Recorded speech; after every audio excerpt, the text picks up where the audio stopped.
We are now, because Seth is the man. Thank you, sir. Appreciate it. So the good news is, any of you tuning in because you missed this class live, we haven't said one word that was important until just now. You're just tuning in at the very start. No, I keep teaching you never to lie. So that's not, I cannot tell a lie, right? I'm sorry you missed the first 15 minutes because I forgot. But Seth saved you. So if you're zooming in after the fact, send Seth Cohen an email saying, thank you, Seth, because or else I'd have nothing. So where were we? I got so distracted. Yes. So if it's not reported within 48 hours after you get it back from the seller, you have a right to give a call to that listing agent to say, hey, Margaret, I just wanted to check in with you. I saw that the property that your seller accepted my buyer's offer on is still listed as active.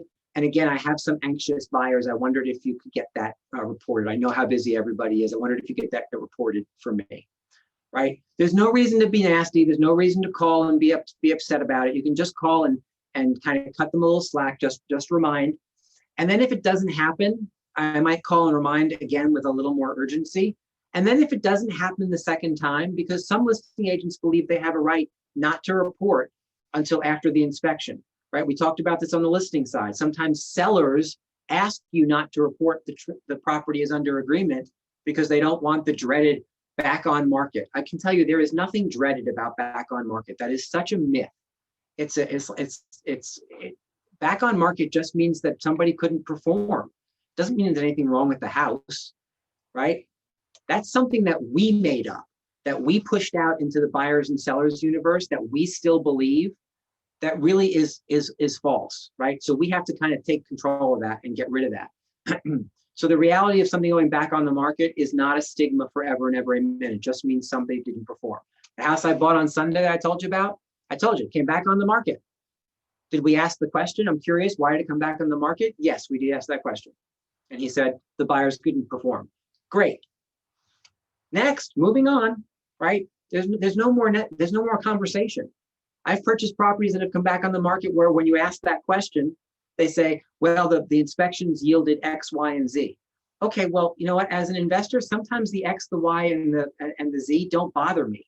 And so maybe someone was buying it owner occupied and was more concerned about some of those things. Unless it's big ticket stuff, I'm not all that concerned. Excuse me, Rick. Yes, ma'am. So does that mean they are obligated to tell you if they had a previous buyer, things that came up wrong during their inspection? Can they do that? Define they. Do you mean the listing agent?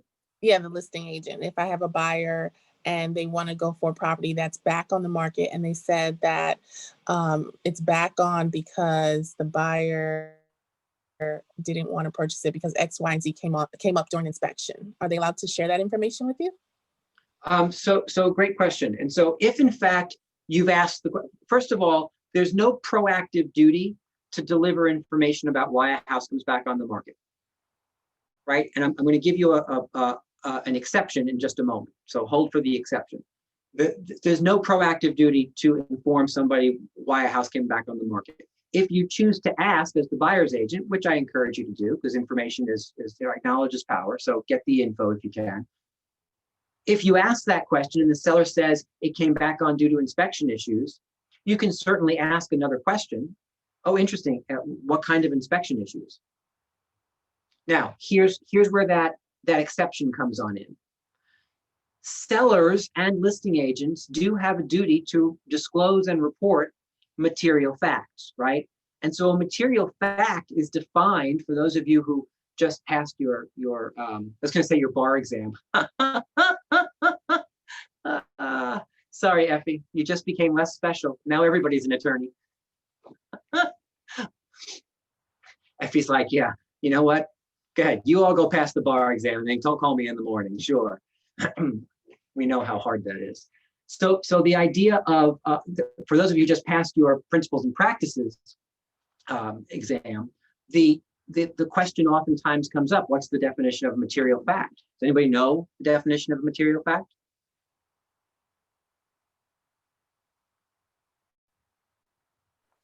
Is anything that would make the buyer consider not purchasing the house? Yeah, that's exactly right. That's kind of the general ticket definition of material fact, right? Something that on its face value, if it were true, may or may not have a negative impact on whether somebody would purchase a home, right? She's worried about.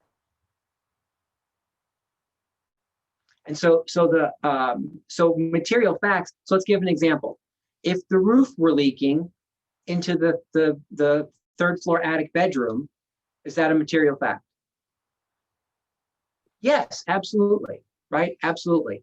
If there was some wood rot on the back deck that didn't cause any structural issues, is that a material fact? No. Yeah, generally speaking, not so much, right? So the septic failed, material fact, right? Somebody doesn't like the paint color, not a material fact, right? So you see where we're headed.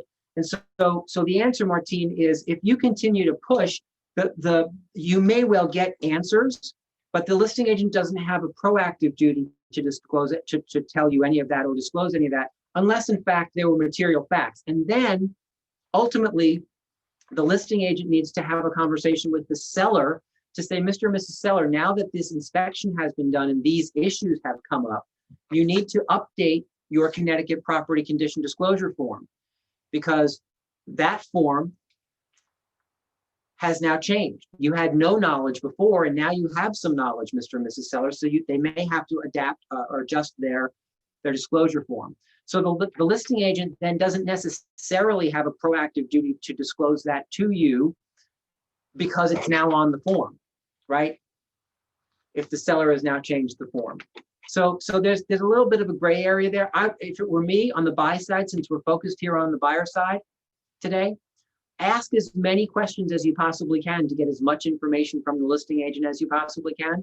And when they stop telling you, then bring what you have back to the buyer, make sure you get all the documents, and then move it forward, right? My point is there's no reason to suddenly be now suspicious, right? Sometimes the cloak and dagger starts to come in there. Oh, what aren't they telling me?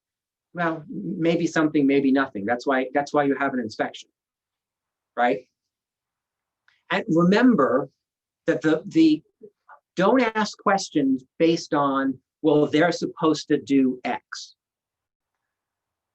right? Because what we know based on the example I gave you last week or on Monday, I forget when I asked how many of you had actually driven in a car today and how many of you drove at least 1 mile an hour over the stated speed limit on any road that you drove on, right? So people choose not to follow the written law. People choose not to do what they're supposed to do every single day. The same exists in business and in our industry. Sometimes people don't do exactly what they're supposed to do. Remember, you're not you're supposed to do it police. You're a fiduciary for a client, and those are two different things. Make sense? Let me restate what I just said. Those can be two different things. They can also be the same thing, depending on the scenario, and yet they can be two different things, right? Does that answer that, Martine? Yes, it does. Thank you. Okay. Next time, if you want a yes or a no answer, just say, you know what, Rick, how about cut to the chase? Give me yes or no. But that's not something I'm terribly good at. So Well, now you're just making me think further about inspection items that come up on my end, as far as like on the buyer side. Like, I didn't realize certain things that come up, they have to be added to the disclosure. yeah, and any material facts do need to be added to the disclosure, except does a seller have the opportunity then to say, well, no, I'm not doing that? Well, they shouldn't not do that, and yet do they sometimes not do it? Sure. And then the listing agent is supposed to, because the listing agent, if it were you, would say, you know, unfortunately, Mr. and Mrs. Seller, even if you're choosing not to update your disclosure, please note that whenever another offer comes in, I need to now proactively and verbally tell anybody who brings an offer to the table about that failed septic system. So I understand you don't want to update the disclosure forms. I don't have that that choice. You don't really either, Mr. and Mrs. Seller. However, if that's your choice, it is not my choice. I utilize this license to feed my family and pay my mortgage, right? And so therefore, I need you to understand that there's no reason for you not to update this, because I have to go and tell everybody about it anyway. Now, does that mean that every listing agent behaves that way when after a seller behaves a certain way? Sometimes stuff happens, guys, right? You've all lived more than 20 years of life, so you know that. It's sometimes just stuff happens. Number 20, once received, the fully executed offer comes back to you from the listing agent. Prepare the paperwork and the 1% binder check and deliver everything to the buyer's attorney, right? You wanna get everything to the buyer's attorney. Please note, a slight change. You may have been taught, or you may, if you've been around in our offices for a while, you may be used to or think that what the process is that binder check gets written to the market center as trustee, right? So we are in the process of changing that as of January the 1st. We will no longer accept those 1% or 10%, whatever, binder checks, and they should be written directly to the buyer's attorney, right? So we're moving to sending those escrow checks to the attorneys directly, which means you should really have an attorney chosen with your buyers before you make an offer. If they're calling some people to interview, or they're going with your team person, however that's going to work, have that introduction done beforehand, because the second you have that written offer and you have the acceptance, that money needs to now be sent to that attorney. So if you're spending all this time trying to figure out which attorney to send it to, you run a real risk of being in violation of the state's 3 days rule, right? That escrow money has to be deposited into an escrow account within 3 days of an accepted offer. And that clock starts ticking the second the seller signs that offer or that contract. So now you have 3 business days to get that money into an escrow account, right? So make sure that you have the attorney chosen ahead of time. Another copy of all the paperwork gets put into Command, uploaded into KW Command, and submitted to your Market Center MCA through Command. Number 22, create and submit a green sheet. Now, a green sheet is still valid, probably valid for another 6 to 12 months. I'm not sure exactly when we're getting rid of green sheets. Green sheets are how you tell the Market Center how you get paid, right? And if you're working inside of Command already, if you've never had a closing, or you've only had 1 or 2, I encourage you, abandon green sheets and just move through Command and move into commissions in Command, right?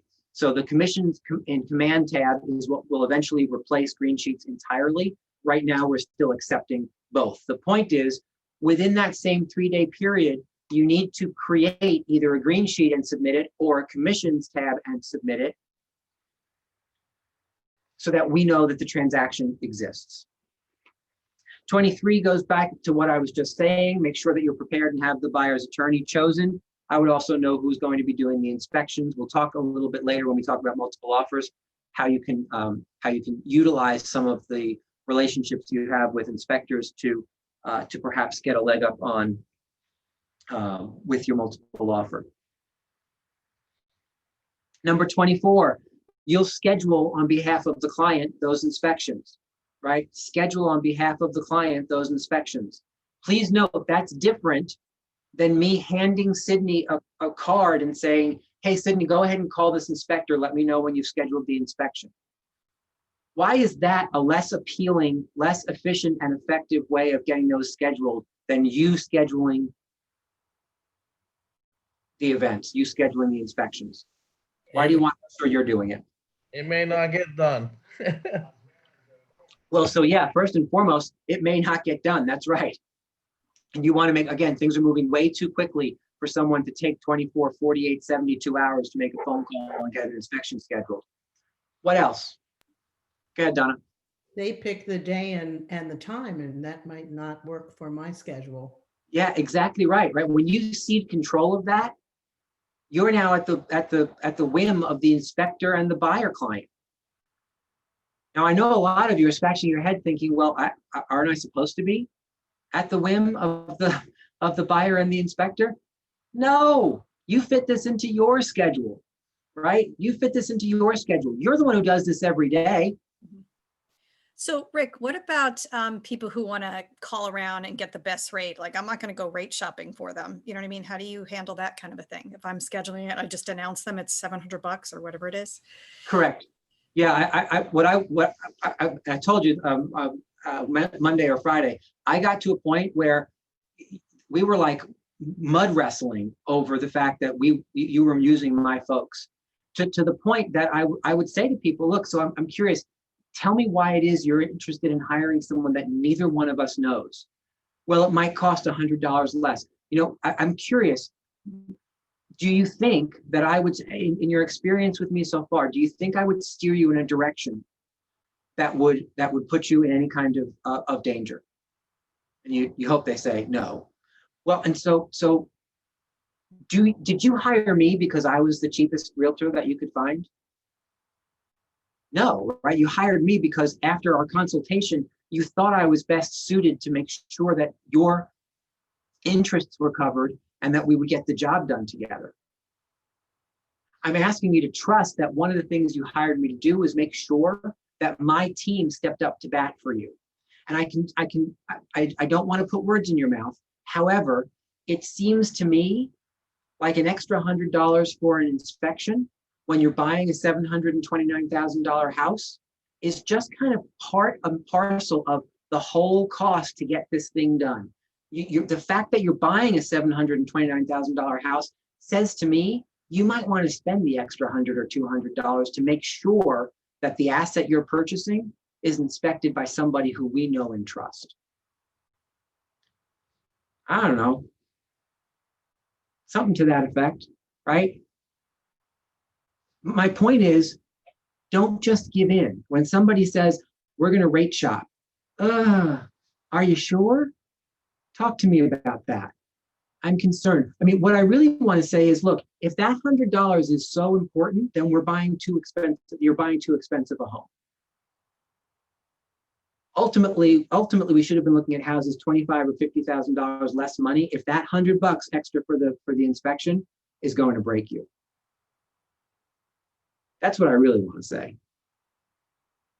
I don't necessarily know that that's the best objection handler in that scenario, right?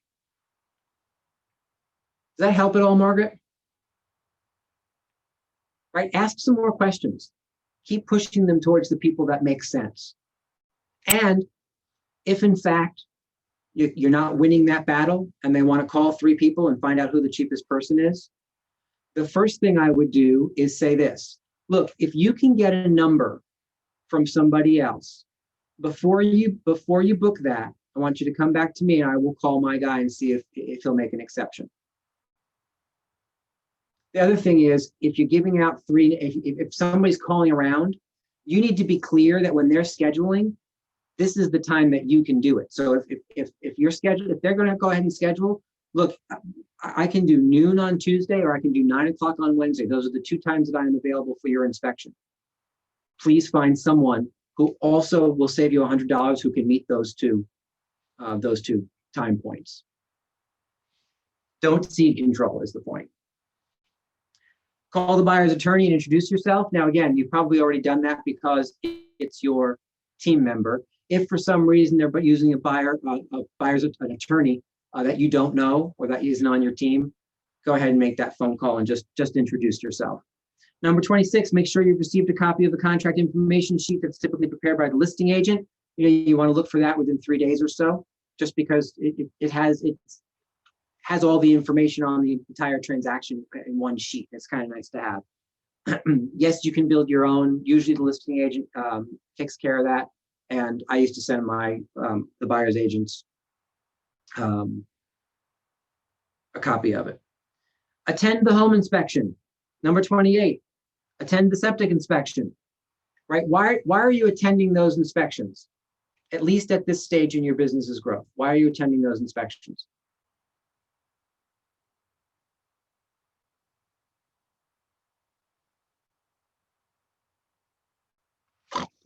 To be informed. It's good, and it's good to have relationships with the vendors too.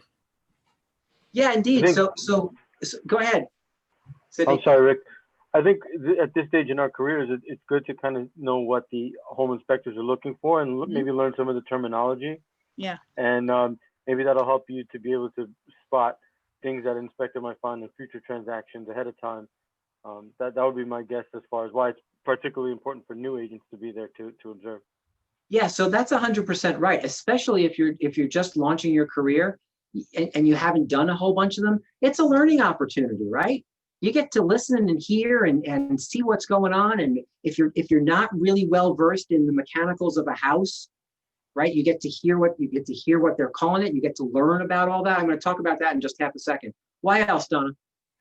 It's also a good opportunity to be able to interpret what the findings are between the inspector and the buyer.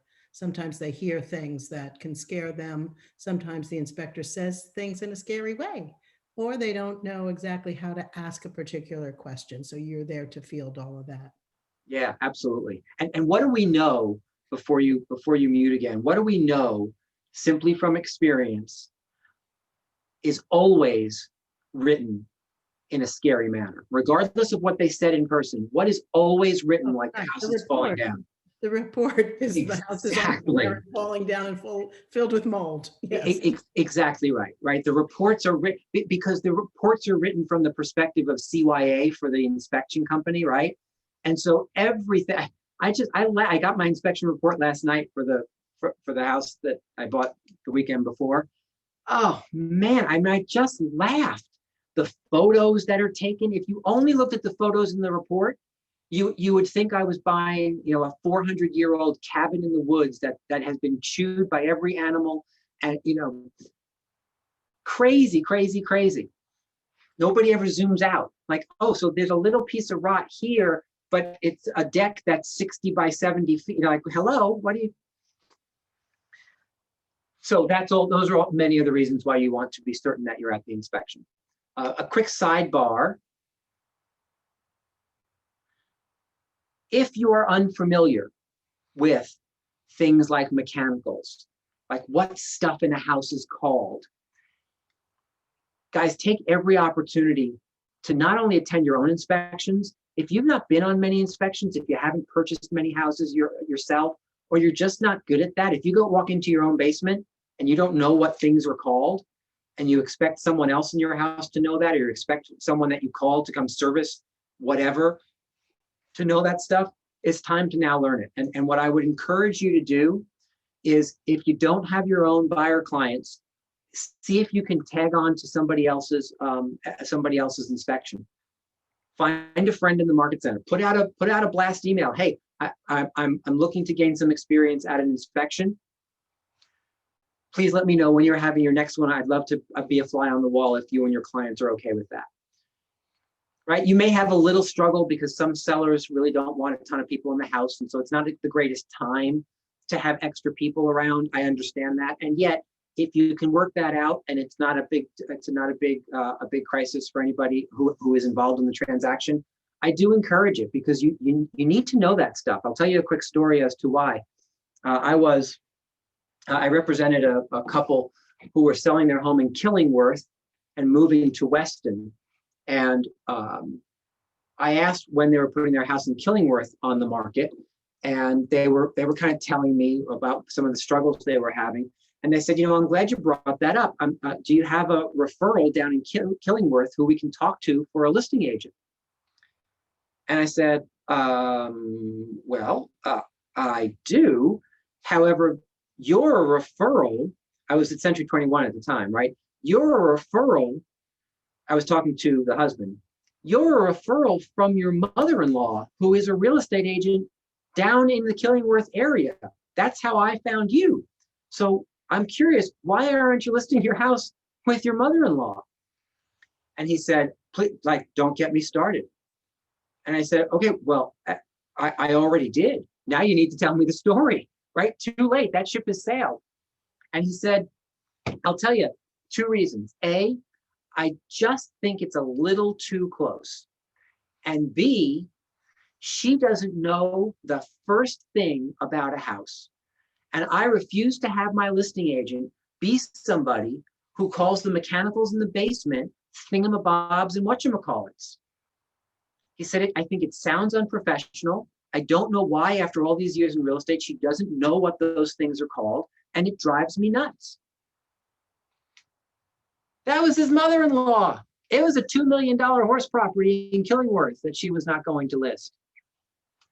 Now, maybe there was also an issue at the last Thanksgiving that he didn't tell me about. I don't know.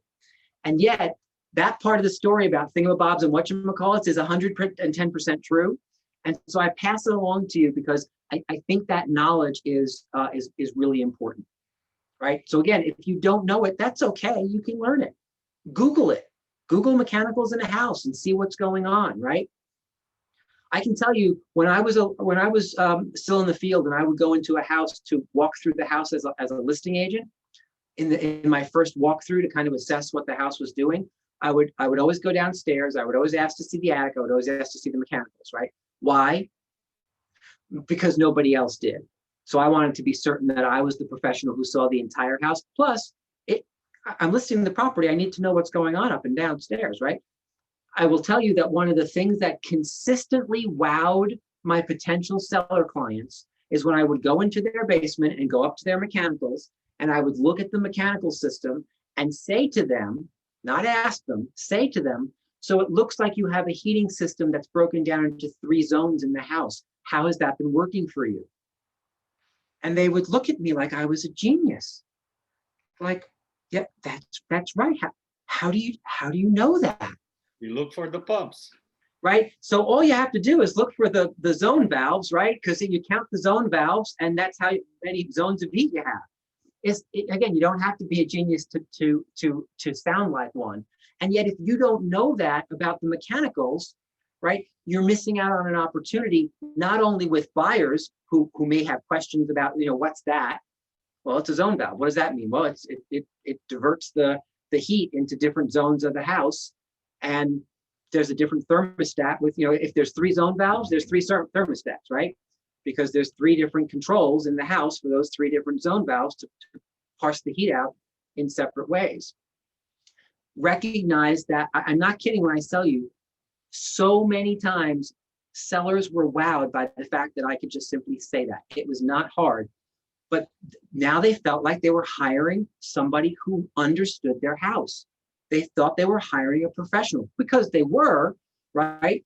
But that's one of those little things. Remember I told you all the little points add up and matter? That to me was one of those things that I knew I did that a lot of other people didn't, that got me the listing over and over and over and over and over again.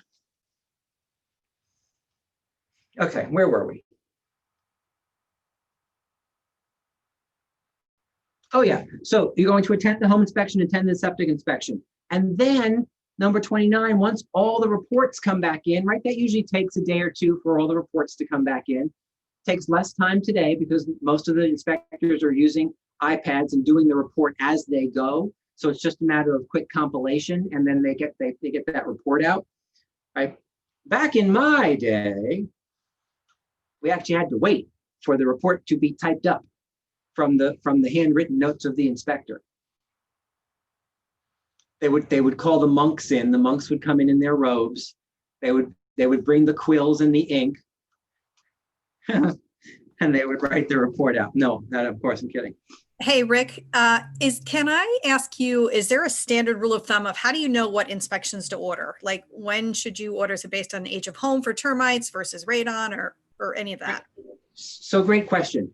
Basically speaking, right, this is not a hard and fast rule, but generally speaking, your basic inspections that most residential home buyers are going to look for are the building inspection, which typically includes a pest inspection, right? That will typically be included in the building inspection, right? Be in business with an inspector who does that as well. So you don't have, it's not one more thing to order or one other company to bring in, right? So those things typically go together. Most buyers are going to add radon in the air and in the water to that. And that's kind of your basic level. You've got building, including pest, and then radon in the air, radon in the water. If there's a pool, there'll oftentimes be a pool inspection, unless you're buying in the middle of the winter, and then sometimes there's money in escrow till the pool can be opened and a pool inspection can happen, right? If there's a septic system, typically there will also be an inspection of the septic system. If there's underground oil tanks, you sometimes have to have an inspection on those. Oftentimes that's going to be a disclosure up front, so you'll know whether or not you need somebody else's eyes on something like that.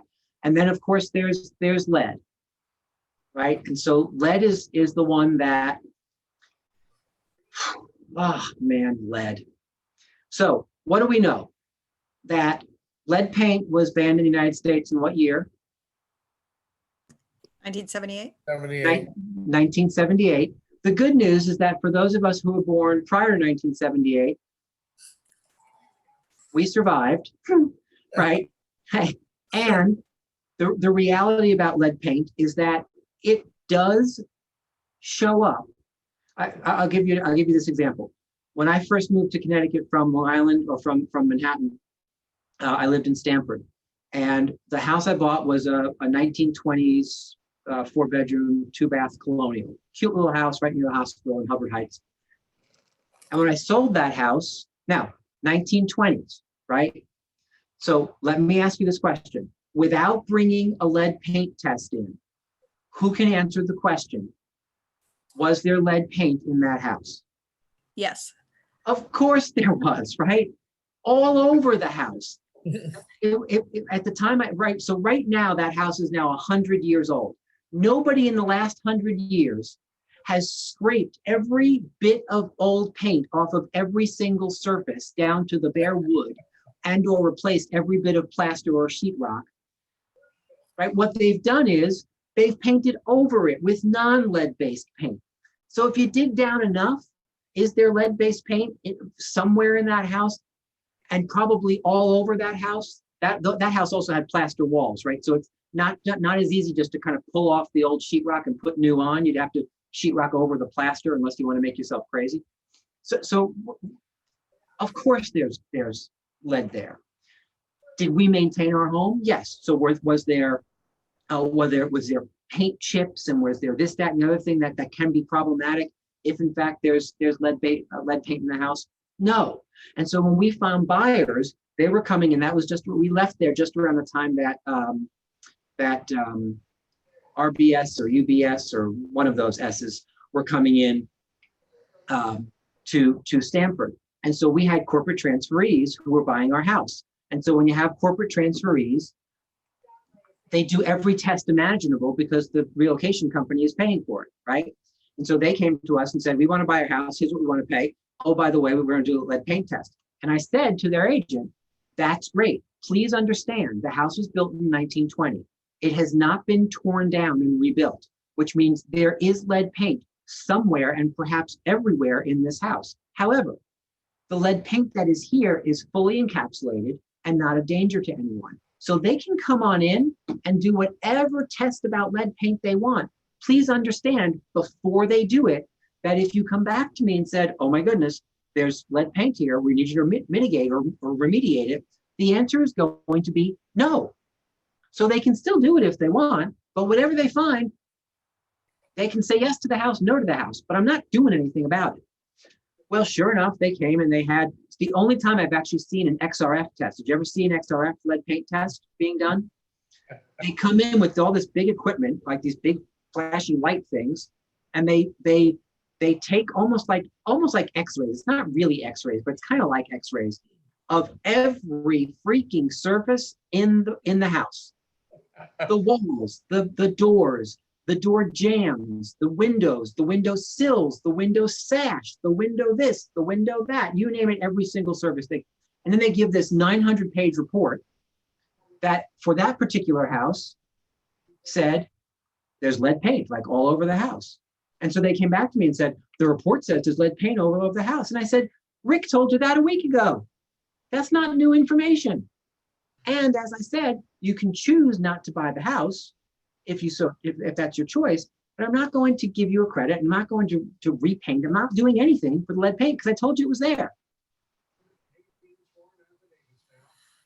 They bought the house anyway, by the way. So lead paint, Margaret, this is all Margaret's fault, by the way, because she asked the question. The answer to lead paint, Margaret, is buyers can do it if they so choose. The conversation I used to have with buyers is, look, if the property is older than 1978, 9 times out of 10, there will be lead paint somewhere in the property. The thing you really need to be concerned about is not if there's lead paint in the property, it's the condition of that lead paint. It's the condition of what's going on in the house. And so I would rely first and foremost on your home inspector to kind of go through the house. And while you're going through the house with the home inspector, be cognizant of the fact, is there chipping and peeling paint? If there is, you may want to just kind of note that. And one of the first things you do when you purchase the house is scrape and paint cautiously, or scrape down and sand or spackle or whatnot, and then go ahead and paint over with non-lead based paint. So most of my buyer clients did not actually do one. I did give them, when they filled out the lead paint disclosure, I did ask them to reserve the right? Because on that disclosure, you have to check, I'm waiving it or I'm reserving the right. So I did encourage them to reserve the right just in case. And 9.5 times out of 10, 9.9 times out of 10, my buyers didn't do a lead paint test. Donna, what about your buyers? Just like you said, we reserve the right, but I've never.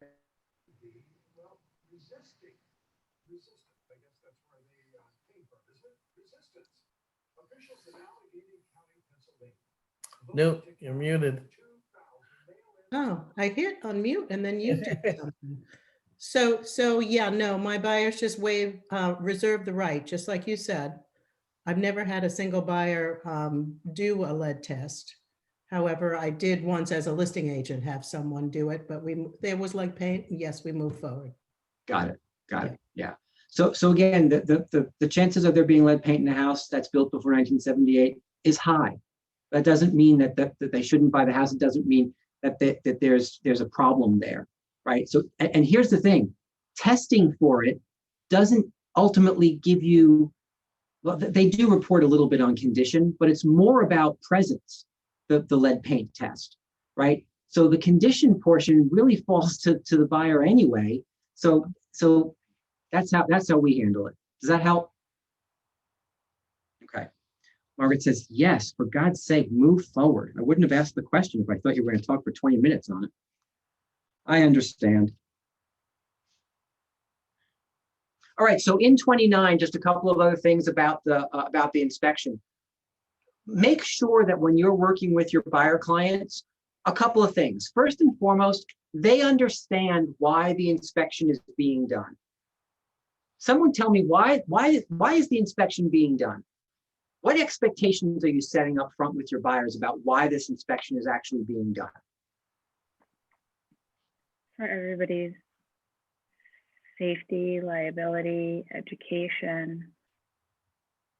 Oh yeah, you can stop right there, Chelsea, because you just hit the word of the week, right on the nail on the head, right? Education. This is an education process. I used to describe the inspection to my buyers as your opportunity to have a professional come in and tell you how to use your new home. It's like your how-to guide. It's like your in-person how-to guide. And yet some agents set the expectation that we're going to negotiate the transaction and then we do the inspection just to set up another round of negotiations. That is not why inspections are set up, guys.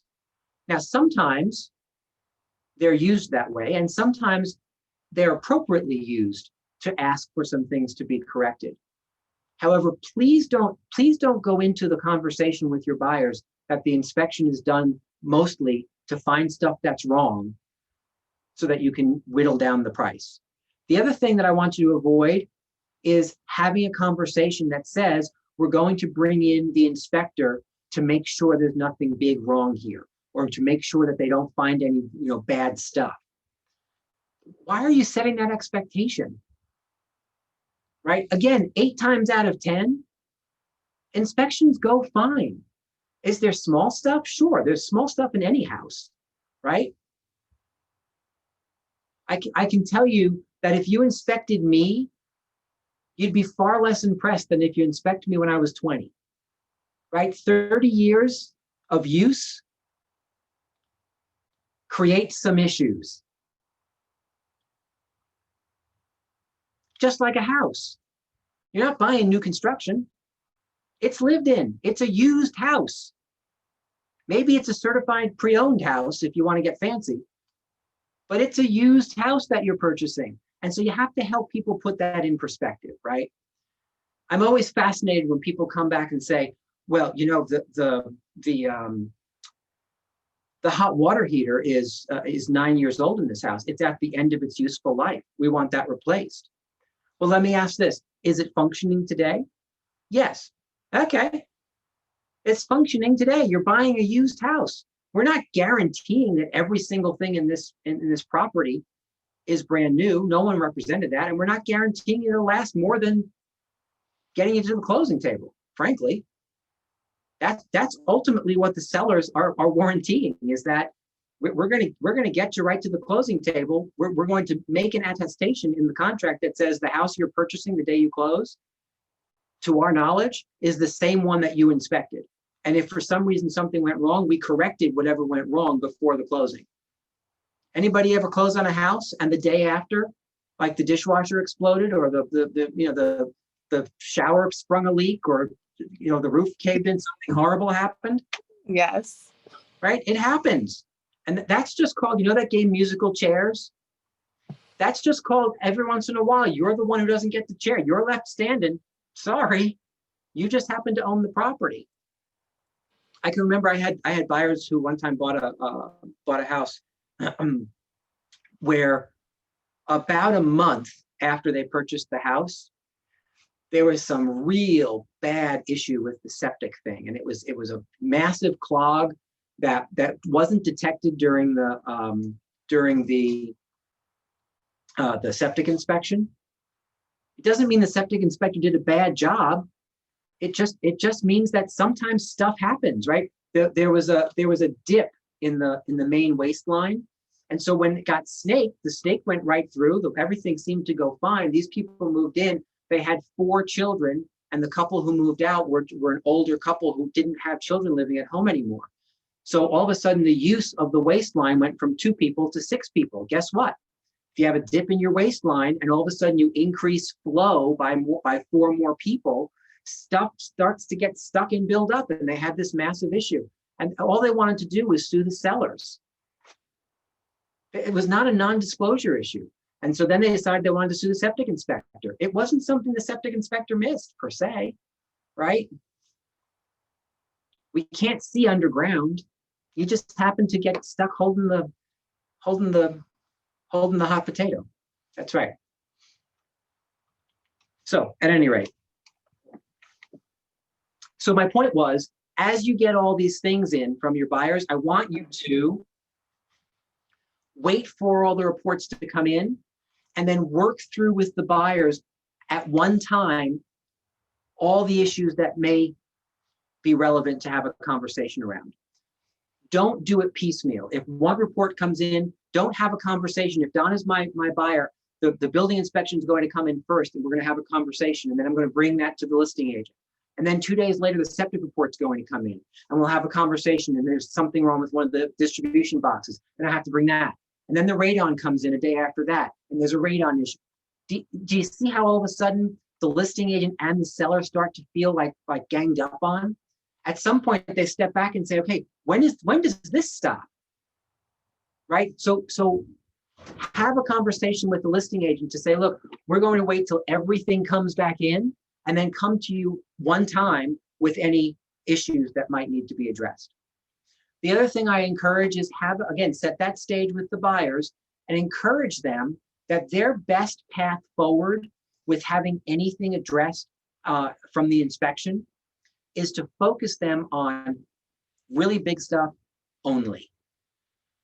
The small stuff is the small stuff. They're buying a used house. You've got to help them walk over that stuff. Because if they have a couple of big ticket items and they put in, the little piece of rot on the window sash in the back bedroom, and the fact that the GFIs don't pop right in the lower level bathroom, and there's a the front porch, one of the steps settled and it's a tripping hazard now. I mean, oh, come on, give me a break, right? Here's what can happen. The seller could then say, okay, you know what? You gave me this list. I'll do the bottom 3 and you take care of the top stuff. So now they're going to go with all the stupid stuff, doesn't cost them anything, and leave you with the buyers with all the big ticket stuff. And see, it just creates problems, and it just creates contentiousness that doesn't really need to exist. Let me ask you this question.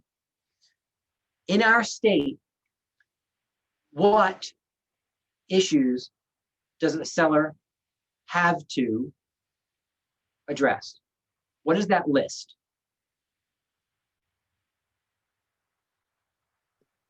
Connecticut, the property disclosure? Is that what you're talking about, right? No, I'm talking about inspection items. What issues could come up, right? What's that list that says, well, if these things come up, the seller has to address X, Y, or Z, versus things that they can kind of just take a pass on? There's nothing, right? I mean, couldn't they sell it as is? Ah, there's an interesting perspective. Say it again, Bajan? An as-is state. Yeah, we are an as-is state, right? And oftentimes, and the reason I ask that question is because oftentimes the answer that I receive is, well, they have to address health and safety concerns. That is not true. That is 110% false. In the state of Connecticut, the seller has zero obligation to address any issue that might come up. And some of you may be looking and saying, well, what about radon? Well, what about radon? What Just about oil wrong. tanks, in-ground oil tanks? Oh yeah, under in-ground oil tanks, right? That has to be addressed, right? What if the septic system failed its septic inspection? Do they have to fix that? So they don't have to do anything. Now, it's probably smart for sellers to address some of these issues because any buyer who comes behind your buyers is likely going to have the same issue. And so they may be getting rid of buyers left and right. Right? The health department, if the septic fails, the health department may flag that and say, okay, well, now we have a problem because somebody's got to fix the septic system.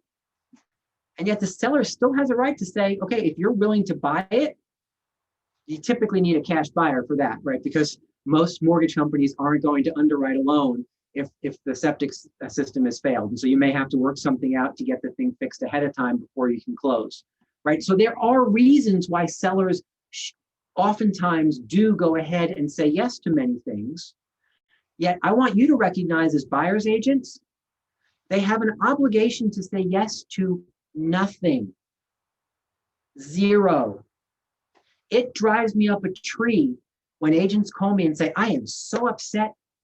These sellers are treating my buyers like they're treating them horribly.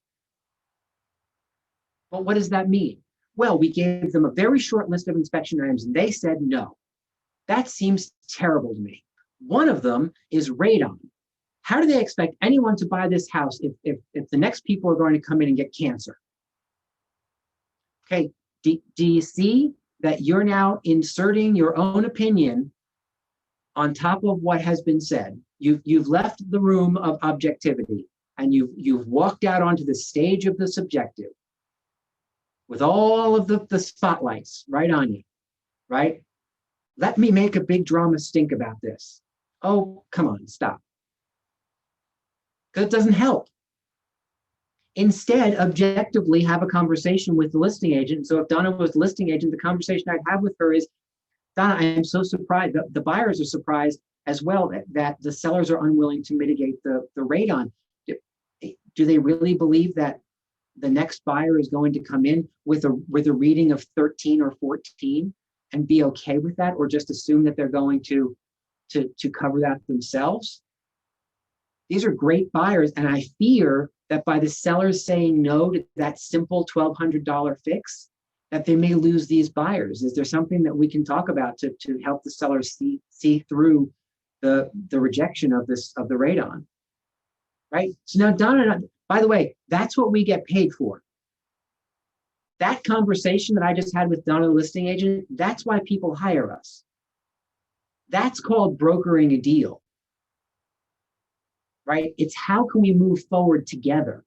It's not who wins and who loses. It's how can we figure out a path forward together so that everyone makes decisions, even if they don't feel great at the time, that are ultimately smart business decisions that get people to the end game, to the end result that they're looking for. Questions, comments, concerns about inspections? Have we beaten that horse good and dead? Okay, good. Number 30, present in writing the inspection issues to the listing agent, right? Call to discuss, right? You're going through this whole process now.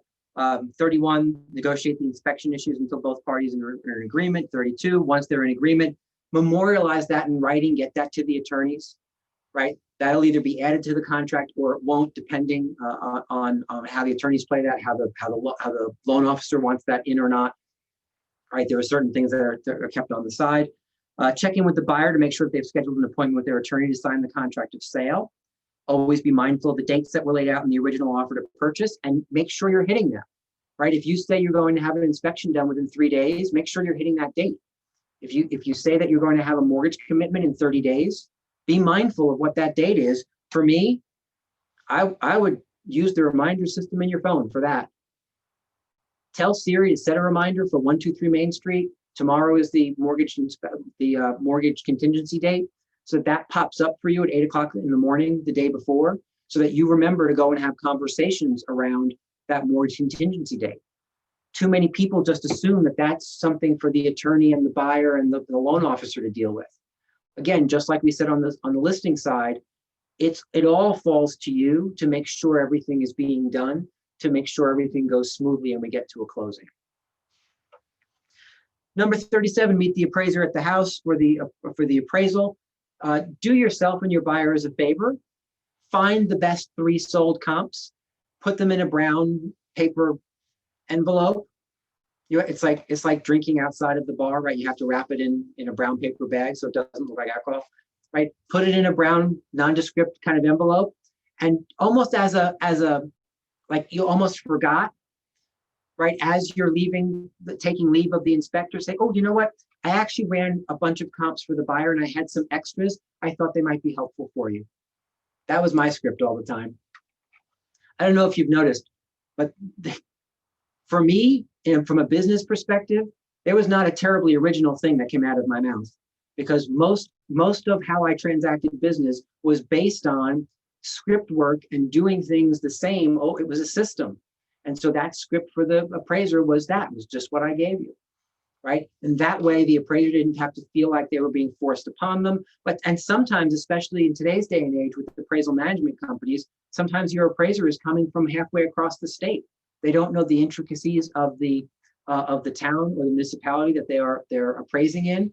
They certainly don't know the inventory like maybe local appraisers do, right? So that help is sometimes helpful to them. Number 38, call the buyer, let them know that the appraisal has been done. Advise them to call their loan officer and request a copy is sent to them so that they have it for their records. Once the mortgage has been approved, be certain the buyers and the loan officer have a handle on any conditions, right? This is one of those opportunities where you get to make some phone calls to say, hey, Mr. and Mrs. Buyer, it's Rick, just checking in to see where you stand with your mortgage. Are there any conditions that I can help you fulfill? Now, what conditions could you help with? Okay, that's a trick question. Usually the answer is none, right? Because they're their conditions. They have to get a pay stub to the loan officer. They have to, get a copy of their bank statement. However, that's the question you ask because it's your way of softening the fact that you're pestering them about getting this stuff done. Because the loan officer is calling you saying, oh my goodness, if there's any way that you could get Donna and Neil to get the last 2 pieces of paper into me, I would so appreciate it. And so then I'm calling and saying, hey, anything I can do to help? And maybe what Donna says is, you know what, this may sound ridiculous, but I haven't been going to my office of late, and I do have this pay stub, and I don't know how to get it to them. Could you make a copy of it for them? Could you scan it for me? And then I might say, well, you know what, I'm happy to do that, but I think if you just take a picture of it in your phone and text it to the loan officer, they can probably print it, and that would be good enough. And Donna says, oh my goodness, I didn't even think of that. Right? So you calling and offering help along the way there sometimes is necessary and needed, And now you don't have a logjam. Now everyone's moving again, right? You're like real estate X-lax. You just keep everything moving, everything flowing exactly the way it's supposed to flow. There's a lot of head shaking going on there. I don't know why I thought of that. I don't think I've ever said that, but that was not part of my Ignite script typically. Anyway. Real estate X-lax. All righty, where are we? What are we doing? Is it time for the cat house story yet? God knows we could use it. Okay, so we're up to 40, 41, 42, right? So as this is all moving along, you're checking in with everybody to make sure everything is going along, right? Same thing on the listing side. We don't have to go crazy on the buy side. Read this through. You're calling the listing agent to make sure any inspection repairs are being done. You're calling the loan officer to make sure that the loan is moving forward. You're checking in with the buyers. You're checking in with the buyer's attorney, right? You're just dotting all the I's, crossing all the T's, keeping all the plates spinning to move forward. Just like on the listing side, there is that gap between you being crazy involved and then all of a sudden not so much while they're prepping for the closing, right? You typically have a 30-day gap in you doing a ton of stuff. And so just make sure that the communication doesn't drop. Like on the listing side, we'd like you to have that communication minimally every 2 to 3 days. And we've given you a list of things that you could utilize to make sure that that communication does not drop, right? Just routine check-in, reminding them about transferring their mail service, reminding them about getting a new license to DMV within 30 or 90 days. You know, have they called their movers? Do they need boxes? Do they need sources of other, like, you know, are they out of tape? Right? You just happen to be going to Costco this weekend. Can I get you some more tape, Packers tape?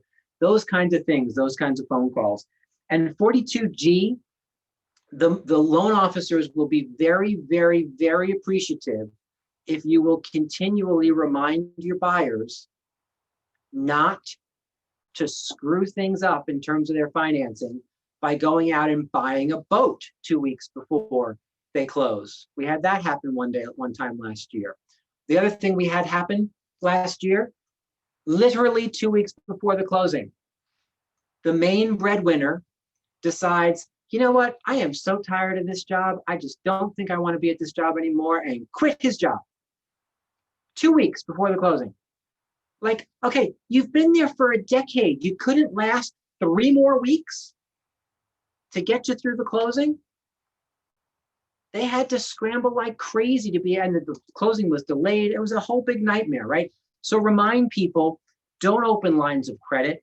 Don't quit your job. Don't buy a boat. Don't refinance the car. Don't do anything that has even a blip show up on your credit until after the closing. It's just such a pain to have to address it so close to the closing.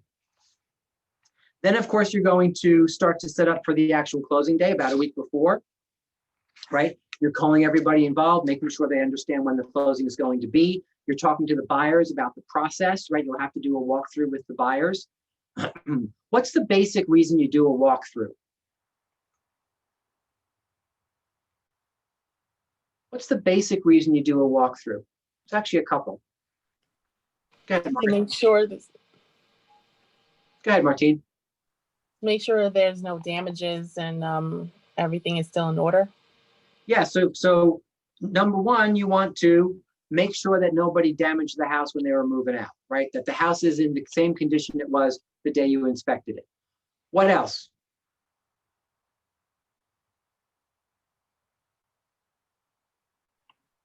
Make sure all of their stuff is out. Yeah, so you want to make sure that you're obtaining a vacant house.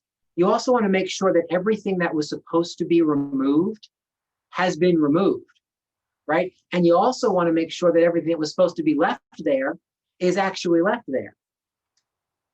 We one time, is Debbie back on the call? She is on the call. Debbie, do you remember when we sold that house on Quail Drive or Quail Road up in the Knolls, and there was an anvil bolted to the garage floor? Does everyone know what an anvil is? You know, like the Roadrunner and Wile E. Coyote, right? 6,000 pounds. Yeah. It's Drops in your head. It's what Wile E. Coyote was always pushing off the cliff to try and smush the smushed the Roadrunner. Anyway, there was one of these things bolted into the garage, and it was supposed to be removed. Well, clearly, because like the buyers didn't want to have to remove that, right? Typically, when you get rid of something, you pay by weight. It would have cost them more to get rid of that anvil than to buy the house. And it wasn't done, right? So then we had to scramble to figure out who was going to come to cut this anvil out and have it removed so that we could close on time. So that's why you do a walkthrough, right? It's not another reason for inspection. It's not another inspection. You're not bringing the inspector back with you. You're looking to make sure things are the way that they were supposed to be left and that the house is in the same condition as the day you inspected it, right? That's the purpose. Oh, by the way, little nail holes in the wall where the pictures were, not a walkthrough item. That's called normal wear and tear, right? I can't tell you how many times I would walk through with buyers and they'd say, oh my goodness, there are holes in all these walls. And so my answer was, yes. And you know why? Because look, here's a little nail. When you put the nail here, look, it's a perfect place for you to hang your pictures. Just stick your pictures where the last people hung them and let's move on. So just remember, it's unreasonable to think that all those little holes are going to be patchy. Now, if somebody has like the screen I'm looking at you on, right? I'm looking at you on a 65 or 68 inch screen in front of me, right? Did you all know that that's how big this screen was in front of me? Hey, you want to see it? I'll show it to you. See it? There's the screen. That is big.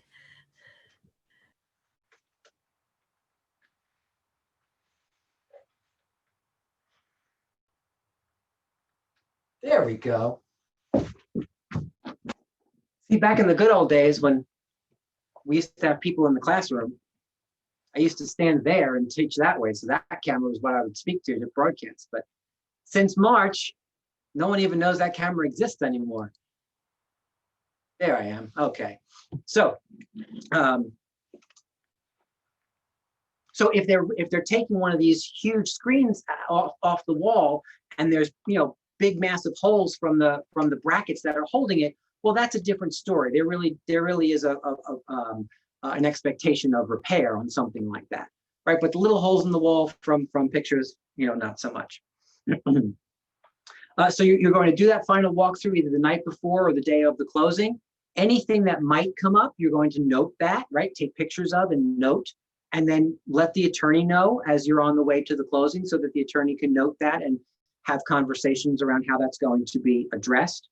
I would encourage you, regardless of who says what, please don't hand the keys to the buyers. Hand the keys to an attorney and allow an attorney to give the keys to the buyers. It doesn't matter to me if the listing agent says, hey, Connie, would you do me a favor while you're over there? Could you take the keys out of the lockbox and just hand them to the buyers? The answer is, no, I'll be happy to remove the keys from the lockbox and bring them to an attorney, right? Which attorney would you like me to give them to? The issue isn't you necessarily taking control of the keys as long as they end up in the hands of an attorney, right? The issue is you handing them to the buyer, because we've had too many issues where even when the buyer's agent was instructed by the listing agent and the seller's attorney to hand the keys to the buyer, and then all of a sudden somebody remembered that something had to be done, and then selective amnesia crept in because the sellers came back and said, wait a minute, who said that, who allowed the buyers to have the keys? And the seller's agent and the seller's attorney both went, not us, it was them, which was entirely untrue because we literally had a text from them indicating that we should go ahead and do that. And I say we, I mean one of our agents, right? Just say no, because it's never a good idea. Number 47 is a little outdated nowadays. Attend the closing. I understand we're not really attending closings, right? We talked about that on the list side. And yet when you can, it's not a bad idea, especially with the buyers, right? You can get a testimonial while you're at the buyer, while you're with the buyers, maybe a little video testimonial, right? to post on your social media or whatnot. And then of course you have the same follow-up that we talked about on the list side. You have 48 hours, a conversation with them to make sure everything's okay. So you close, and within 2 days, within 48 hours, you're having a conversation. And then within 7 days, and within 30 days, if you have a closing gift, it happens in that period of time. Some of you do that at the day of the closing. Some of you do it a little before the closing. Some of you do it in that first 48 hours or that first week. Some of you decide to deliver a closing gift. Some of you have something sent, right? The point is three consistent touches, 48 hours, 7 days, and 30 days after the closing to make sure that you are solidifying that relationship and encouraging future referrals. And then of course you put them on a follow-up program like your 36 touch program, and they just become past clients. But they become past clients that you're communicating with, like all the time. Make sense? Any comments or questions on the anatomy of a buyer transaction?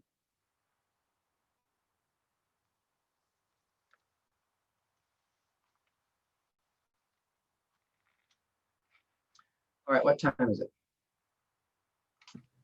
Okay, so we have about 10 minutes. Let's spend a smidge of time on multiple offers, right? Because for many of you, if you're just entering the fray of working with buyers, you're likely running into multiple offers, right? For some of you, this is a return to multiple offers after some time away. For some of you, you don't know any better. You just think this is how it is all the time, which is actually kind of awesome, right? Because if you can adapt and win now, right? The second there's not 17 offers in the first 17 minutes, things start to seem a little bit easier, right? Like, really? I'm alone in this one? And so let's just run through a couple of quick tips and strategies when you're on the buyer side to help you win multiple offer scenarios. Anybody have thoughts around what some of those strategies are? Let's make a quick list. What's one thing you could do? The Okay. love letter, of course. Yeah, so the love letter, right? Regardless of what this silly MLS says, the love letter that has been approved by your buyer, right? Just make sure your buyer reads what you've written first and then go ahead and utilize that. It humanizes the buyer to the seller, and it oftentimes sets them apart in terms of just even how the offer looks, right? What else, Martine? Larger deposit. So yeah, as we talked about the other day, what if you just decided not to write a 1% check? If you're putting down a total of 10% in the first week anyway, just write the check for the full 10%. I've been doing that for a year in competitive scenarios, and I'll tell you what, it makes an impression. It says that I'm a strong buyer and I'm willing to put more down because I'm going to go to get to the closing table, right? When you're writing less money up front, it signals to the seller, especially if somebody else has more, that you might not be as committed because you're willing to risk less. That's how they'll read that, right? So yeah, I love that, Martine. Accelerate the deposit. Again, in most scenarios, you're writing 1% with the offer and another 9% with the contract within 2 weeks anyway. So just write the check with the full 10% right up front. Why not? What else are you doing? Escalation clause. Yeah, so escalation clauses, right? Utilizing escalation clauses. I think they're very powerful. An escalation clause, for those of you who don't know what that is something that you would attach to your offer that says, my clients are willing to offer $5,000 over the highest verifiable offer up to $675,000, right? On a 625 house. So instead of writing an actual number, you kind of put an asterisk and you refer them to the escalation clause. And so then if they have 3 other offers, one for 625, one for 645, and one for 655, well, guess what? Your client's offer is now automatically 660. And that could put them in a position to win the house. I don't encourage escalation clauses that are, $100 over, $1,000 over, because I've just seen them not be they're just not as powerful, right? When you're talking about $2,500, $5,000, $10,000 over the highest verifiable offer, those are reasons that sellers will pay attention to that kind of thing, right? So be careful using lower escalator numbers. So in that case, is the seller's agent supposed to show you or prove to you the previous offer? Yeah, so that's why you have to make sure you write in there that it's $5,000 over the highest verifiable offer, right? That word verifiable is very important. And then what the listing agent just simply does is they don't have to show you everything about that offer. Maybe they redact the name, right? And they just kind of shoot that over to you. Here's the 655 offer that we have. So that makes yours 650. We write it up that way and move forward, right? What else are you doing? Possibly pushing up the inspection date. So yeah, and I would say that that's a really easy one, Martine, right? Get that done. If you know you're in a multiple offer situation or if some things are competitive, have a conversation with the inspector before you make the offer. Go in with, what I typically do is I go in with a scheduled inspection for the next day. Right? Here's my offer. It's good until 8 o'clock tonight. And once you say yes to us at 8 o'clock tonight, we will inspect the property at 9 o'clock tomorrow morning or at noon tomorrow. Because I've already scheduled that with my inspector. And why is that appealing to sellers? Think like a seller now. Go ahead, Mark. The process moving along, they know that you're serious. Well, yes, not only do they know that you're serious and that the process is moving along, sellers think that the inspection is one of those things that might kill the deal. And so they don't want the inspection to be 6 days later and then all of the other little offers they had go scurrying away to other properties, right? So in a multiple offer scenario, sellers look at that and say, wow, okay, so we'll say yes to him tonight. They'll do it tomorrow, which means we'll know by the end of tomorrow or so if there's any big issues. And if there are, we can always kind of pivot and try and get some of those other offers back because they haven't scattered too quickly or too far, right? So that speed is really appealing to a seller. What else, Seth? You're also within that window of 48 hours from flipping the status on the MLS. Yeah, that's another great point. Well, I hadn't thought of that one. That's a really great point, right? So when you have an inspection within 48 hours, sellers don't necessarily have to report the property is under agreement prior to the inspection happening because you're within that 48-hour window. I'm going to steal that because I like that. I hadn't thought of that one. That's a great point. Anything else that you're doing? Flexibility in when you can close, fast or later if they need it. Yeah, that's exactly right. And so I will tell you that one of the things that you need to be asking the listing agent as you prep for writing this offer is, hey, I'm curious, is there any date that makes better sense for the seller than not? And if it doesn't matter to the buyer, use the seller's date. In every single offer I write for myself, I write at seller's discretion. Every single one. Because I don't care when we close. And if it's one less thing that we have to go back and forth about, at seller's discretion, that means the seller can just pick. And okay, fine. Right? Sometimes buyers have a need to have that be a little more concrete than at seller's discretion. And you could always write at seller's discretion or December 15th, right? And now you have a conversation around what work does December 15th work as well for the seller, or if the seller's discretion is December 10th, can the buyer work that 5-day thing out or whatnot, right? The other thing you could do is you could waive stuff. Right now, I don't say that lightly, and yet there are possibilities where one could waive things, right? I waive my mortgage contingency every single time. I know I'm going to get my mortgage, right? That it's not a question as to whether or not the mortgage is going to show up on time and fund. So I waive it every single time. Now, you may not have buyers who are as confident about their mortgage prospects as I just described. I'm not saying they should all waive their mortgage contingencies. I'm saying you can start to waive things after discussion with the buyers, and they understand the risks that are involved and talk to other professionals. They want to talk to their loan officer, and maybe the loan officer wants to talk to the underwriter to see if that makes good sense. Maybe they want to talk to their attorney about what they waive, right? But waiving things is a possibility in terms of making your offer stand out. Anything else? Go ahead, Donna. I just work with 2 different buyers, and we were able to waive the need for the property to appraise to value. Now, obviously, the bank still did it, but if it didn't appraise completely to value for 80/20, they had the money, and of course, we talked about this before, they Yeah. had money to make up the difference, so they wouldn't walk just on that. Yeah, exactly right. Exactly right. Right. So there's a big long laundry list of lots of different things, strategies that you can talk with your buyers about to have them come out on top. Right? Have them come out on top.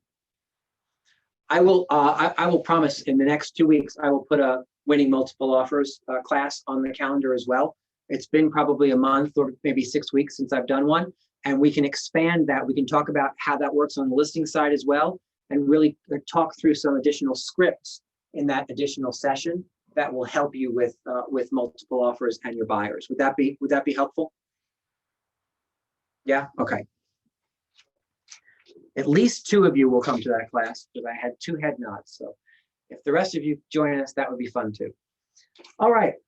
So with that, we have 17 minutes before 6 o'clock, and I can absolutely tell my cat house story in 17 minutes. It might take 16 of those 17 minutes, but I will leave you with this story. Now I'll start by saying this story is not made up. The story is 110% true. Frankly, it doesn't make me look terribly good. So I kind of wish I could say to you I made some of it up, and yet there are some clear lessons that I think the story helps outline, and it's just kind of a fun way to end our time together. So my cat house story starts with me listing a property. I had pursued a neighborhood for quite some time, and I got a response back from a mailing I did on this house down on Silverbrook Road in Ridgefield. And I did some research on it. I did a drive-by past it. And when I did the drive-by past it, I thought, oh, mamma mia, this was like some little ranch that was completely overgrown. It kind of looked like the Addams Family, but a ranch, right? It was all just kind of nasty, right? And I thought, well, that'll kind of be fun. I had scheduled a couple of appointments with the homeowner to come and see the property. And the morning of each time I had that appointment, he canceled. And so after that happened twice, the third time I called the night before and said, look, the last 2 times he canceled on me. I want to just say to you, whatever is going on inside or outside the house is okay, right? It's okay. Thinking that maybe he was canceling because he was a little bit embarrassed about the condition of the property, right? I think that there was some pride going on there, or so I thought. And so he said, okay, no, great, I'll see you tomorrow. So I arrived there. It's summer, and I walk up to the door and I reach, the screen door with no screen. So I reach through the top of the screen door and knock on the wooden door. And I get no answer. And so I knock on the wooden door again a little louder, and I get no answer. And so I was just about to knock on the wooden door a third time, even louder. And I think I might have gotten one knock in when the door from the inside flies open. And there's this short, weird, shirtless man screaming at me, "What the f do you want? Who are you? What are you doing here?" And I thought, oh my goodness. And before I could say anything, he slammed the door in my face. And I thought, okay, well, so is that it? Like, was that the person I was supposed to meet? Do I go home now? Like, how is that all going to work? So I decide to knock one more time. Probably my first mistake, right? I knock one more time, and what comes back to me is the door opens again. And now not that weird shirtless man, some other person who is clothed, standing in the doorway and says, "Hi, I'm Dave." I'm like, "Oh, Dave, hi, I'm Rick Scott." And so he's coming out now, opening the screen door. He said, "I thought maybe we could have our meeting here on the porch." And I thought, well, really, I'm here to kind of walk through the property. Again, that mistake number 2, right? I'm really here to walk through the property. And so why don't we do this? Why don't you give me a quick tour of the property? And then if we need to, we can always come back out here on the porch, right? No mention of what had just happened with that other person. I didn't bring it up. He didn't bring it up. Okay, great. So he says, "All right, come on in." So I step into the house, and I step to the side of the door, and Dave closes the door behind me. And as he's closing the door behind me, like the last little vestiges of light as the door is starting to close, kind of go across the room. And I'm noticing now that as he's closing the door and that last little vestige of light is like a line across the room, that there's absolutely no lights on in the house. And all the shades are pulled down. So it's completely dark. So he closes the door and says, "Okay, well, so where do you want to start?" And I'm thinking to myself, now, like, what am I missing here? Was I supposed to bring a flashlight? Did I miss that memo? Like, how? So I'm standing, and my eyes now are starting to adjust to the darkness. And I'm standing like in the little foyer area, and I can see him in front of me, and he's kind of there, and he's talking at me. I'm sort of not paying attention to what he's saying because I'm trying to get used to my surroundings. I'm noticing that the house does not smell terribly good. And by that, I mean, it smells horrible. And so now my hand is kind of up to my nose because I don't want to be rude and like gag, but I needed to do something to alleviate some of the concern my nose was having. And as my eyes continue to adjust to what's going on, I'm standing here like in the foyer area, and I'm looking across like what would be the living room. And the shades were pulled down, but there was enough light, just a little sliver on each side, that they were just like two little, in each window, 2 little dots of light on the floor. So just enough light as your eyes adjust to the darkness to figure out where we were going. So he says, "Okay, well, you know what? Why don't we do this? Why don't we go over there to the dining room? I'll turn on some lights." And I thought, oh, praise the Lord. At least I didn't have to ask to have lights turned on. And so he starts to go across the room. And I'm noticing that as he's going across the room, he's not just walking, he's like doing this like weird, like kind of walk, almost like he was, I don't know, doing some jig or something. I thought, okay, whatever, right? And so he says, "Oh, why don't you come with me?" I'm like, "Okay, great." And so I have my clipboard. I'm still trying to take notes. I'm trying not to gag because the house smells so badly. And I'm trying to figure out navigating through the dark. And so as I make my way from the foyer across the room, following Dave to where he is about to go turn on a light, I'm walking across, and again, those little dots of light from the slivers on the window are now outlining for me why he was walking so funny. And I'm stepping in and around all these little puddles. I thought, what? I'm looking and thinking, okay, well, I don't want to step in that. Don't want to step in that. What could that be? And as I'm walking across the room, I start to recognize that it's dark, and yet everything seems like it's moving all at the same time. Like the walls seem like they're moving, and the furniture seems like it's moving. Some of the floor seems like it's moving. And like, did you ever experience something where you're not quite sure what you're seeing, and your brain's trying so quickly to catch up to your eyes, and you can't quite figure it out? Well, as I'm about halfway across the room, kind of stepping gingerly around these puddles, what I'm realizing is that there are about a bazillion cats in this house. And they're all just doing their little cat thing, and they're rubbing, and they're doing, and what I'm stepping around to get across this room on the hardwood floor are all little puddles of cat urine, which is why it stinks so horribly. So he finally gets across the room, and he turns on the light, and sure enough, exactly what I had finally figured out was exactly the case. There had to be 150 cats in this little house. There were cats everywhere, everywhere. Like these people were like hoarders, but with cats, right? So I get across the room and now I'm thinking to myself, all right, so we kind of need to make this quick because it really stinks. There's tons of cats. It's kind of gross. It's whatever, but I'm here, so let's just get this done. So it's like, sure. I told him to give me a tour. So he was like, well, there's the living room. I'm like, oh, okay. I'm like, okay, hardwood floors, bazillion cats, whatever. We go into the dining room, which is, again, it's a small little ranch, so everything's connected. Go into the dining room, cats on the dining room table, cats on the hutch, cats in the hutch because one of the door things was open. There wasn't really anything else in the furniture but cats, all the cats. And so he says to me, well, do you want to sit down? And I thought, I think the last thing I want to do is sit down, right? I barely want to stand up, and I think I'm going to throw my shoes away when I get out of this house. So no, thank you. I don't want to sit down. Let's just keep going. And we walk from the dining room into the kitchen. And again, I'm trying to take notes. I'm trying to remain professional and remain calm, keep my hand to my nose so I don't barf because it smells like cat pee.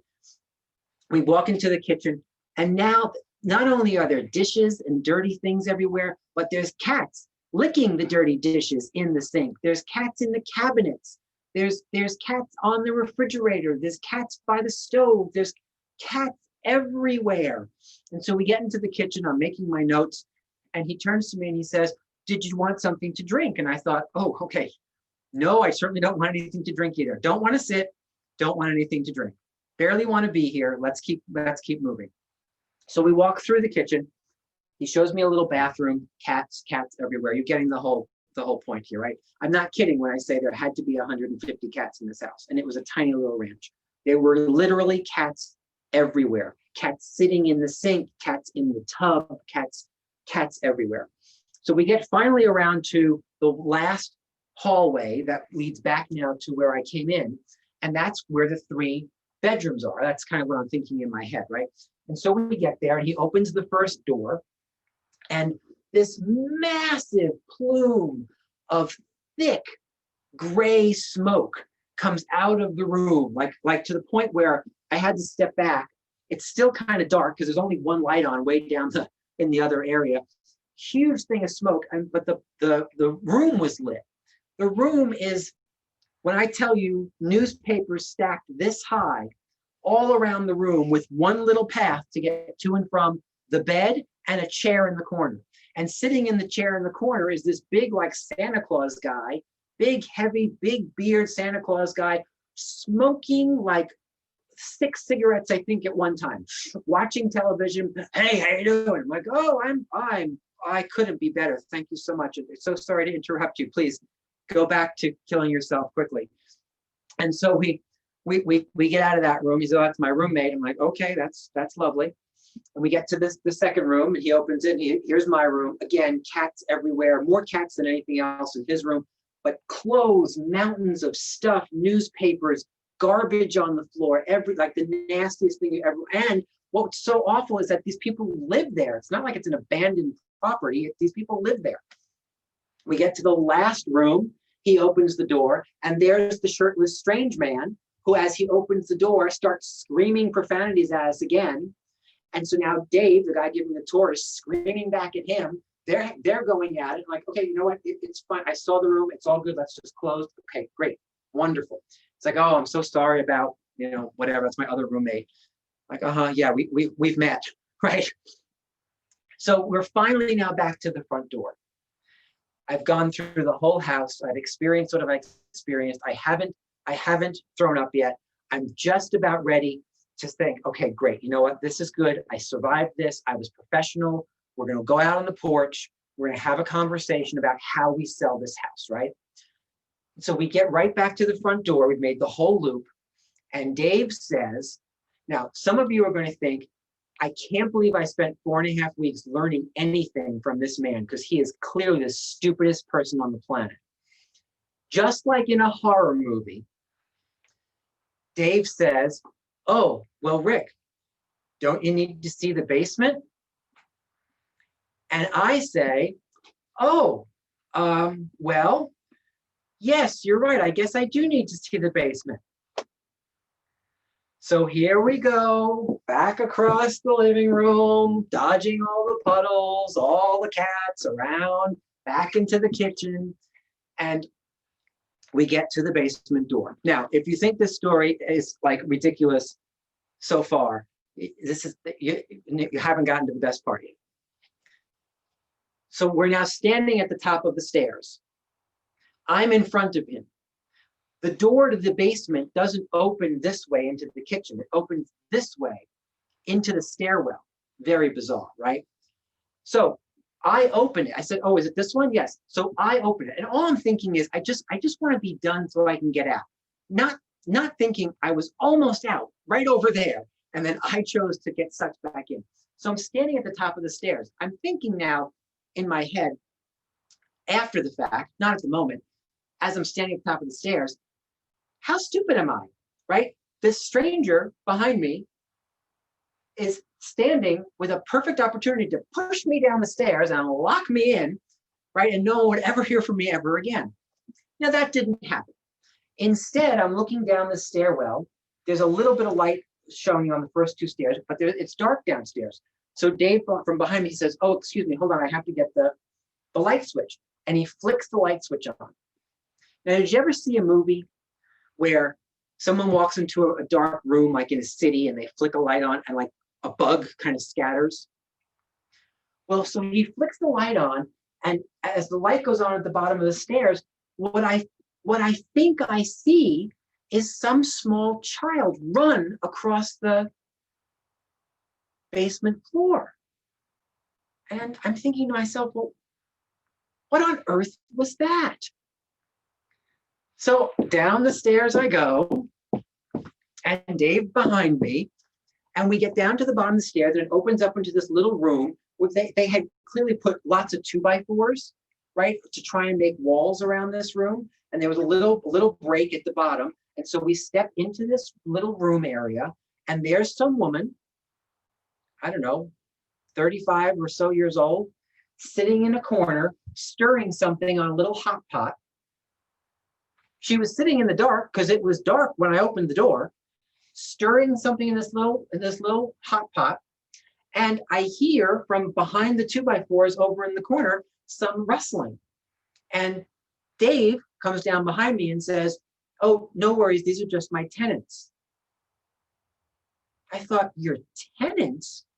And sure enough, there was some little, I don't know, 2 or 2.5-year-old little girl who was peeking out, looking at me, peeking out, looking at me, living downstairs in the basement with her mother sitting in the, oh my goodness. Okay, so I'm writing down, tenant in lower level. Like, really, that's what I'm writing on my clipboard, tenant in lower level. And this is what I'm seeing. So I'm like making notes, and he said, I'm like, okay. And so then I think I asked the stupidest question of this entire story. That question being, so Dave, since we're down here, can I see the mechanicals? Now, why I asked that question, because clearly this was a teardown. No one was ever going to care about the mechanicals. I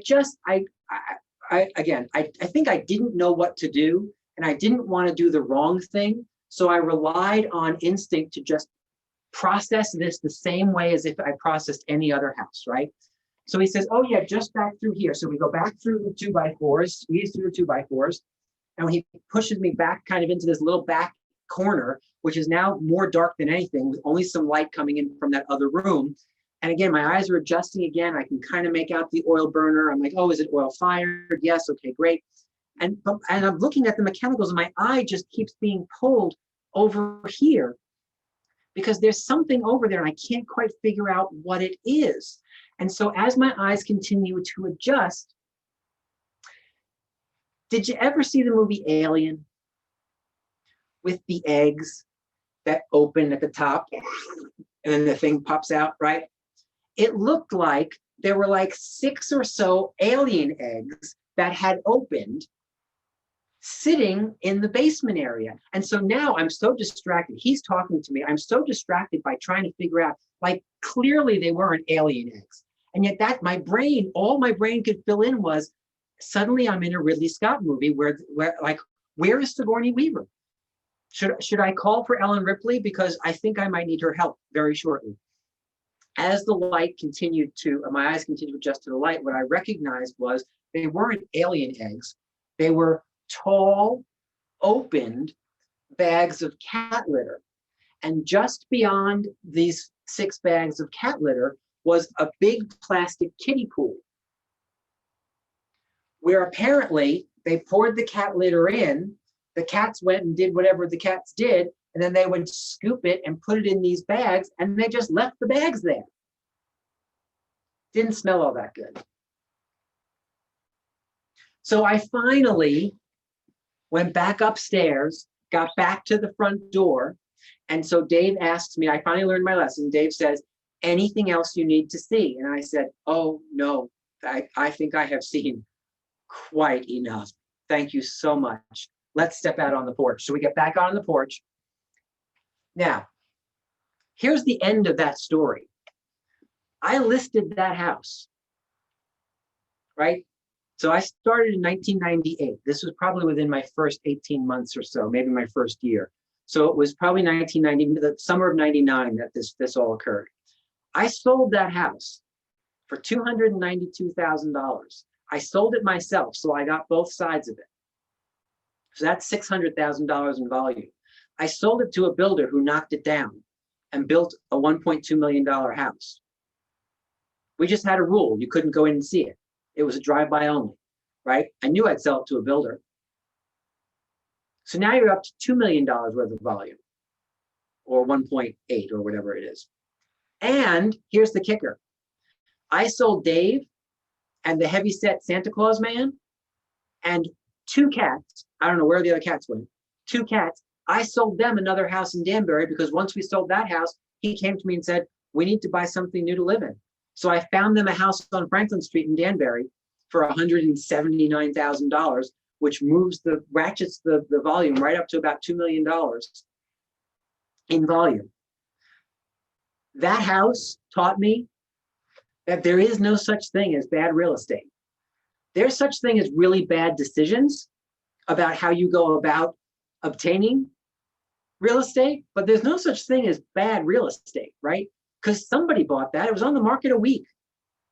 Somebody bought it, knocked it down, built something awesome. Those people needed my help to find a new place to live. I sold them another house, went through the whole process with them.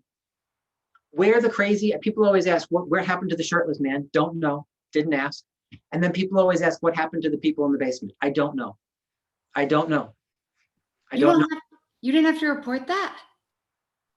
Report it to whom? Like child services. Yeah, as a mandated report. Aren't we mandated reporters? No. We're not. What was I going to report? The child was seemingly well fed. Oh. Right? And but here's the point. That's not how most of the people, or maybe all of the people on this call, live. Trust me, I own 3 family properties all across the state. I could tell you some adjunct stories to my cat house story, right? I know I've never visited them again. I don't know if they still live there. I have no idea, right? I just went in and I did my job. And so here's the point. The point is, don't make stupid decisions. Clearly, you can point out all the moments that I really could have and maybe should have just taken a different path forward. And yet the point is, be careful what you decide is not worth your time. Be careful what you decide is there's no way anyone's going to buy this, right? I parlayed that experience into a relatively huge payday for myself and helped people along the way. I mean, these people needed to sell and they needed to buy, right? So I did the job that they asked me to do. Make sense? I listed the new construction. Yeah, it was like 1.2. Yeah. Right? Questions, comments, concerns? I don't think That anybody was could top that ridiculous. story. I feel like I need to take a shower just from listening to it. Yeah, I told you, it's a pretty freaked good, it's a pretty good story. And the best part of it is that it's 110% true, right? I didn't make up one bit of that story, right? I think Donna and Bogdan have heard that story about 100 times each, right? And it's always the same because that's just the story. And for me, it was a fascinating, not only do I get to tell a cool story when I teach Ignite, right? Had I not had that happen, I wouldn't have a cool story to end Ignite with. And yet it taught me just so much about what it is we do for a living. And that when you take a focus on helping people that need assistance, right? The rest of it didn't matter. The fact that it was gross didn't matter. The fact that it seemed unsanitary didn't matter. The fact that nobody could really walk through that house to show it didn't matter. We just made adjustments. And each step of the way, once we got in the process, it all just flowed very smoothly. Their purchase was relatively simple as well, right? So what it looked like on the outside and what it felt like the problems it might cause, none of that really showed up. And so it just taught me not to judge things, to just simply follow the process and don't allow judgment to come in and pull you off that. So how did you figure out how to price that, given that you weren't going to allow inside showings? I ultimately just priced it for a lot.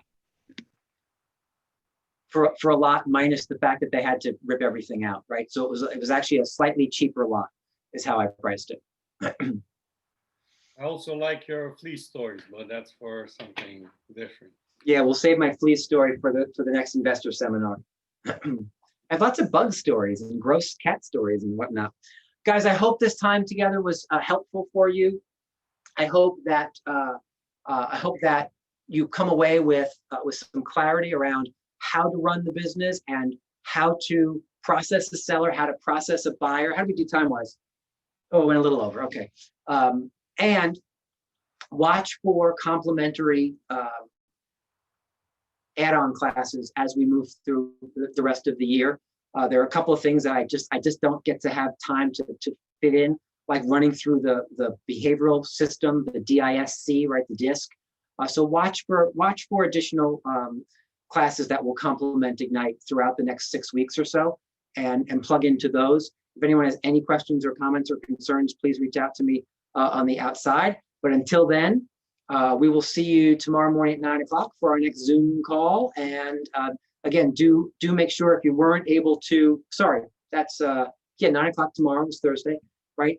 Friday is the Makeup investment, KW Real Estate Investment session at noon if you missed that. And do have on your calendar 1 o'clock on Monday, which is the insurance opportunity launch. We want to make sure that you have access to all the things that are exciting and new coming your way. With that, have a great night. We'll see you soon. Take care. Thank you. Thank you so Sure much. thing. Bye. My pleasure. Thank you. Thank you, Rick. You're quite welcome.